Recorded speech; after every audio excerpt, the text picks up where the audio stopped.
सबसे पहले खबर दें, हाई कोर्ट के हुक्म पर इस्लामाबाद के बल्दियाती इंतखाबात से मुतालिक इलेक्शन कमीशन ने समाअत मुकम्मल कर ली है। फैसला 1 बजे सुनाया जाएगा। मजीद जानते हैं नुमाइंदा जियो न्यूज़ ज़रमीन ज़हरा से। ज़रमीन, हुकूमत और मुखालफिन की जानिब से क्या दलाइल दिए गए आज? जी बिल्कुल, आज तमाम के दलाइल सुनने के बाद इलेक्शन कमीशन ने फैसला महफूज किया है।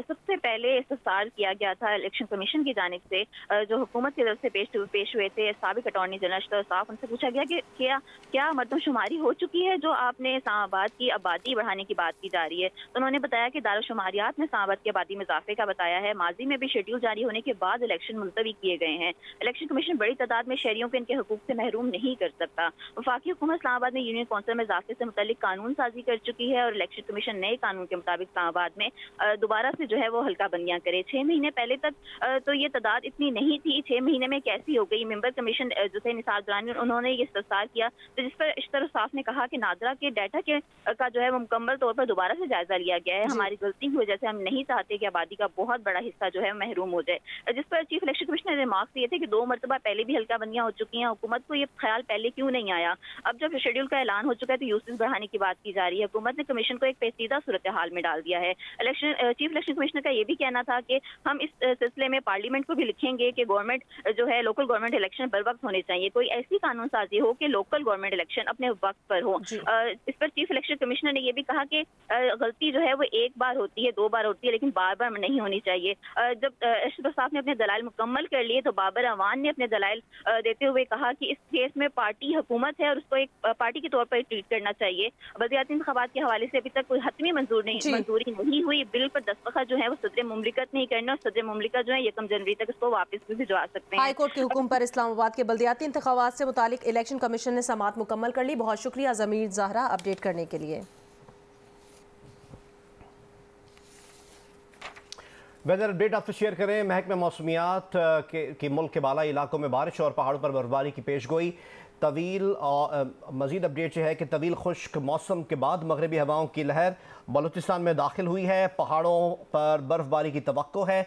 आज से 29 दिसंबर के दौरान कोयटा, योब, बारान और नौकंडी में बारिश का इम्कान है। हरनाई, किला सैफुल्ला, चमन, पिशीन, गवादर में भी बारिश मुतवक्के है। 28 और 29 दिसंबर को कश्मीर, गिलगित बल्तिस्तान, चित्राल, दीर, स्वात, मालाकंड, कोहिस्तान में बारिश मुतवक्के है। महकमा मौसमियात के मुताबिक सखर, लाड़काना, जैकबाबाद, डेरा गाजी खान, राजनपुर में कहीं कहीं हल्की बारिश का इम्कान है।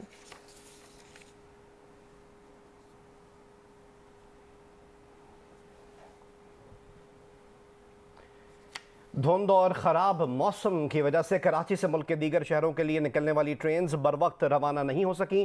कराची कैंट स्टेशन में इंफॉर्मेशन ऑफिस में अमले की गैर मौजूदगी ने मुसाफिरों की मुश्किलात मजीद बढ़ा दी हैं। हमें रिपोर्ट करेंगे नुमाइंदा जियो न्यूज़ अब्दुल वली। जी, धुंध के बाद जहाँ दीगर मामूलात ज़िंदगी मुतासर है, वहीं ट्रेनों का जो शेड्यूल है वो भी शदीद मुतासर है, जिसकी वजह से मुसाफिरों को शदीद मुश्किलात का सामना करना पड़ रहा है। इस वक्त मैं आपको रिपोर्ट कर रहा हूँ कराची कैंट स्टेशन से, जहाँ से मुल्क के मुख्तलिफ शहरों के लिए जो निकलने वाली ट्रेनों का जो शेड्यूल है धुंध के बायस बर वक्त जो है वो रवाना नहीं हो पा रही, जिसकी वजह से यहाँ पर मुसाफिरों को कई घंटों तक जो है वो इंतज़ार करना पड़ रहा है। पहले यहाँ भेजा, फिर वहाँ भेजा, फिर यहाँ भेजा। अब ये पर्ची बनाएगा, आएगा तो पर्ची बनाएगा ना। 9 बजे से यहाँ पे वेट कर रहा हूँ, कोई आदमी नहीं है इधर। सुबह से 9 बजे से यहाँ ख्वारी हम निकाल रहे हैं, बैठे हुए हैं इधर। धुंध के बाद जो ट्रेनों का शेड्यूल मुतासर है, उसके साथ साथ मुसाफिरों का यहाँ पर जो स्टेशन अमला है उसके बर्ताव ने भी उनके साथ उनका मज़ीद जो है मुश्किलात में इजाफा कर दिया है। जी, लाहौर हाई कोर्ट ने स्मॉग की सूरत हाल के बायस लाहौर के स्कूल्स और कॉलेजेस मजीद 7 रोज़ बंद करने की हिदायत की है। स्मॉग के तदारुक से मुतालिक दरखास्तों पर समाअत के दौरान अदालत का कहना था स्मॉग की वजह से छुट्टियां बढ़ाई जाएं। अदालत ने DGPDMA को आइंदा समाअत पर तलब कर लिया है। अदालत ने रिमार्क्स में कहा कि स्मॉग को काफ़ी हद तक कंट्रोल किया हुआ है। स्मॉग की रोकथाम हुकूमत की जिम्मेदारी है। अदालत ने दरख्वास्त पर समाअत जुमे तक मुलतवी कर दी।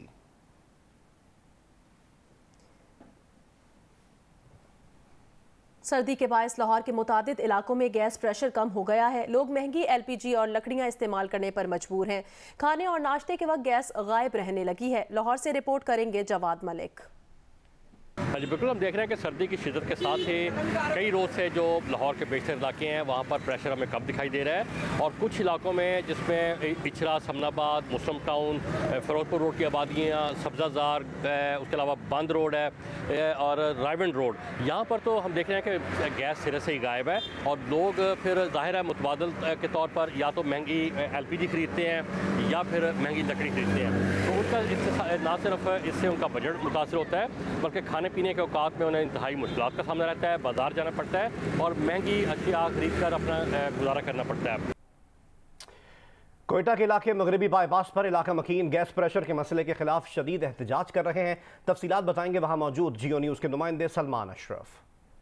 मैं इस वक्त कोयटा इलाके मगरबी बाईपास पे मौजूद हूँ, जहाँ पे इलाका मकीनों ने गैस की बंदिश और गैस प्रेशर में कमी के खिलाफ एहतजाजन जो रोड है उसे ब्लॉक कर दिया है। रोड ब्लॉक होने की वजह से यहाँ पे दो तरफा ट्रैफिक मुअत्तल हो गई है, क्योंकि ये मेन एरिया है, बाईपास एरिया है, जहाँ से अंदरूने सूबा और मुल्क से आने वाली जो ट्रैफिक है वो भी यहाँ पर पहुँच रही है। लेकिन इस दौरान यहाँ पर एहतजाज के बायस टायर जलाए हुए हैं, शदीद नारेबाजी कर रहे हैं। जो इलाका मकीन उनका कहना है कि सख्त सर्दी के मौसम में उन्हें सुई गैस फराम नहीं की जा रही, और जहाँ पर दस्तयाब है वहाँ पर भी प्रेशर कम है। जब तक हुकाम यहाँ पे मौके पर आके उन्हें यकीन दहानी नहीं कराते वो अपना एहतजाज ख़त्म नहीं करेंगे। अमेरिका में सदी के बदतरीन तूफान ने निज़ाम ज़िंदगी मुंजमद करके रख दिया है। हादसात में अमवात की तादाद 55 हो गई। न्यूयॉर्क की सबसे ज़्यादा मुतासरा एरी काउंटी में 27 जानें जा चुकी हैं। बर्फ में धंसी गाड़ियों और बर्फ के ढेर से लाशें मिल रही हैं, जिसके बायस अमवात में इजाफे का खदशा है। न्यूयॉर्क की कुछ काउंटीज़ में मौसम सरमा की वार्निंग बरकरार है।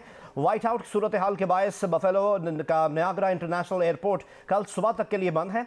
अमेरिका की मुख्तलिफ रियासतों में 10,000 से ज़ायद सार्फिन को बिजली की फरहमी मुनक़ता है। नेशनल वेदर सर्विस ने मजीद 8 से 16 इंच बर्फबारी की पेशगोई की है। वफाकी वजीर मियां जावेद लतीफ़ इस्लामाबाद में प्रेस कॉन्फ्रेंस कर रहे हैं। और ये सिलसिला 2002, 2008 और 2013 तक जारी रहा। उस वक्त रुका जब अंपायर ने बाकी सारी टीम को आउट करके 2018 में इसको बारी दी। उसके नताइज भी आप देख लें। और जब ये उतारा गया तो इसने फिर वही राग लापा। अब बात यह है कि जब बेनज़ीर भुट्टो और नवाज शरीफ ने अपनी गलतियों का अजाला करने के लिए और उस वक्त की एस्टेब्लिशमेंट के हाथों इस्तेमाल होने के बाद एहसास किया कि रियासत, कौम, जमहूरियत कमज़ोर हो रही है रोज़ रोज़ के लॉन्ग मार्चों से, तो उन्होंने मिसाके जमहूरियत किया। जब मिसाके जमहूरियत उन्होंने किया तो इमरान खान को एक तीसरी जमात के रूप में लॉन्च किया गया। और फिर आप देखें कि जब नवाज शरीफ और बेनज़ीर भुट्टो ने पाकिस्तान आने का ऐलान किया तो फिर एक ही दिन बेनज़ीर भुट्टो और नवाज शरीफ पर कातलाना हमला हुआ। बेनज़ीर भुट्टो उसमें शहीद हो गई और नवाज शरीफ को अल्लाह ने महफूज रखा। और ये नवाज शरीफ से सिलसिला जारी रहा, उस पर जेल समेत दीगर मौकों पे कातलाना हमले का और उसको रास्ते से हटाने का। मगर आज बात यह है कि यह सिलसिला रुक नहीं रहा। लाडले उसी तरह लाडला ही नजर आ रहे हैं। और आज ये देखें कि एक नई ख्वाहिश और एक नई लड़ाई जारी है कि आने वालों को किस तरह नाकाम करना है और किसको सजाओं से बचाना है और किसकी सजाएं कायम रखनी है। इस लड़ाई में, इस ख्वाहिश में और इस ख्वाहिश की तकमील में पाकिस्तान की सनत बंद हो रही है। पाकिस्तान को डुबोया जा रहा है, मगर वो ख्वाहिशात, वो लड़ाइयां बदस्तूर जारी हैं। आप ये देखें कि जब हम कहते थे कि अदारों में बैठे लोग किसी की सहूलतकारी का काम कर रहे हैं, जब कहा जाता था 1 साल पहले से कि एक अदारा पॉलिटिकल हो गया, तो पाकिस्तान के अंदर आइन कानून की बालादस्ती, जमहूरियत के लिए जद्दोजहद करने वाले हर पार्टी के वर्कर ने सुख का सांस लिया और उसको अपनी कामयाबी समझा कि हमारे दुखों का, कुछ लोग शहीद हो गए इन तहरीकों में, कुछ जख्मी हो गए, किसी को तकलीफें आई, किसी का माल लुट गया, किसी की जवानी लुट गई, मगर लोगों ने महसूस कर लिया कि चले देर से ही सही, इकरार तो, इतराफ़ तो हुआ कि हम मदाखलत करते रहे, हम आज पॉलिटिकल हो रहे हैं तो पाकिस्तान तरक्की की जानब बढ़ेगा।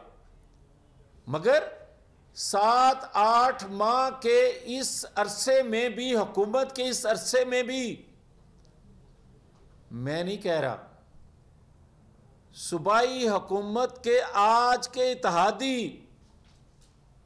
आज तक का वजीर आला भले अदालती फैसलों के नतीजे में वो वजीर आला है, मगर उसने कहा कि मुझे जनरल फैज जो हैं वो मुझे और मेरे बेटे को नैब के जरिए गिरफ्तार करवाना चाहते थे, और उससे अगले दिन इमरान खान ने कहा कि मुझे जनरल बाजवा डबल गेम करते नजर आ रहे हैं। फिर इसका मतलब है गेम तो कोई हो रही थी ना। फिर इन 7-8 माह में, बल्कि हकायक तो ये है कि 24 नवंबर तक ये सहूलतकारी इमरान खान के साथ होती रही, और आज अगर बकौल जस्टिस शौकत सिद्दीकी साहब के, अगर एक अदारा पॉलिटिकल है ऐलान कर रहा है, तो क्या दूसरे 2 अदारे पॉलिटिकल हो गए? और क्या पाकिस्तान के अंदर यह सहूलत किसी और शख्स के पास है कि अदालत में पेश हुए बगैर किसी को जमानत न सिर्फ मिल जाए बल्कि कंफर्म हो जाए? यह सहूलत सिर्फ इमरान खान के पास है।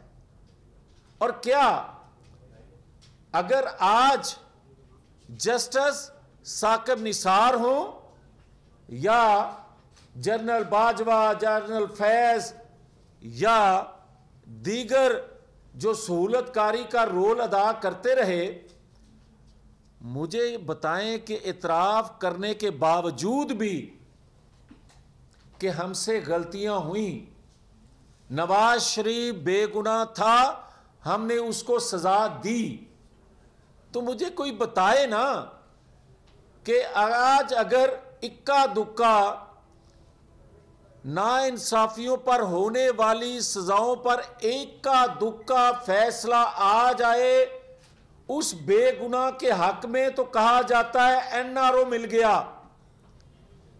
तो मुझे कोई बताए ना कि 2017 का तरक्की करता पाकिस्तान, हर लिहाज से, माशी तौर पे, महंगाई के हवाले से, दिफाई लिहाज, एक नई ख्वाहिश और लड़ाई जारी है कि आने वालों को किस तरह नाकाम करना है। इस ख्वाहिश की तकमील में पाकिस्तान को डुबोया जा रहा है। बेनज़ीर भुट्टो की 15वीं बरसी के मौके पर गढ़ी खुदाबख्श में जलसे के लिए स्टेज और पंडाल सज चुका है। मजीद बताएंगे जियो न्यूज़ के नुमाइंदे यासिर फारूकी। जी बिल्कुल, गढ़ी खुदा बख्श के मज़ार पे दो मुख्तलिफ रंग नज़र आ रहे हैं। सबसे पहले जियाले और कारकुनान बीबी शहीद की कब्र पे पहुंच के फातिहा खानी कर रहे हैं। उनकी आंखें अक्सबार बीबी शहीद की याद में नज़र आ रही हैं, जिसके बाद वो फारिग होने के बाद जलसे में शिरकत के लिए पंडाल में पहुंच रहे हैं, जहां पे पार्टी गीतों पे रक्स करते नज़र आ रहे हैं। जलसे की तमाम तर तैयारियाँ मुकम्मल कर ली गई हैं। स्टेज तैयार हो चुका है, 60 फुट चौड़ा जबकि 100 फुट लंबा स्टेज तैयार किया गया है। शहीद बेनज़ीर भुट्टो की बरसी के मौके पर गढ़ी खुदा बख्श में फूल, शहीद बीबी की तस्वीर और बैजेस की फ़रोख्त के लिए स्टॉल्स लगाए गए हैं। मज़ीद हमें रिपोर्ट करेंगे अली नईम। जी बिल्कुल, मोहतरमा बेनज़ीर भुट्टो की बरसी के मौके पर गढ़ी खुदा बख्श के अंदर आने वाले जियालों के लिए मुख्तलिफ़ किस्म के स्टॉल्स कायम किए गए हैं। इस मौके के ऊपर मुख्तलिफ़ कारोबारी सरगर्मियाँ भी होती हैं, जिसके अंदर जो फर्शी स्टॉल्स कायम किए गए हैं, उन फर्शी स्टॉल्स के ऊपर जहाँ फूल जो हैं वो फ़रोख्त किए जा रहे हैं। मोहतरमा के मज़ार में दाखिल होने से पहले यहाँ पर आने वाले जियाले जो फातिहा खानी करते हैं वो पहले फूलों की ख़रीदारी करते हैं। पर आप देख सकते हैं कि मुख्तलिफ़ किस्म के जो स्टॉल्स हैं उसमें ख़ास तौर पर ये मोहतरमा बेनज़ीर भुट्टो की जो लाइव पिक्चर्स हैं वो यहाँ पर रखी गई हैं फ्रेम करके। के साथ ही साथ आप ये भी देख सकते हैं कि यहाँ पर जो सिंध की सकाफ़त है, सिंधी टोपी, उसकी भी फ़रोख्त की जा रही है। पाकिस्तान पीपल्स पार्टी का जो परचम है उससे मुशाबा यहाँ पे कैप्स भी रखी गई हैं।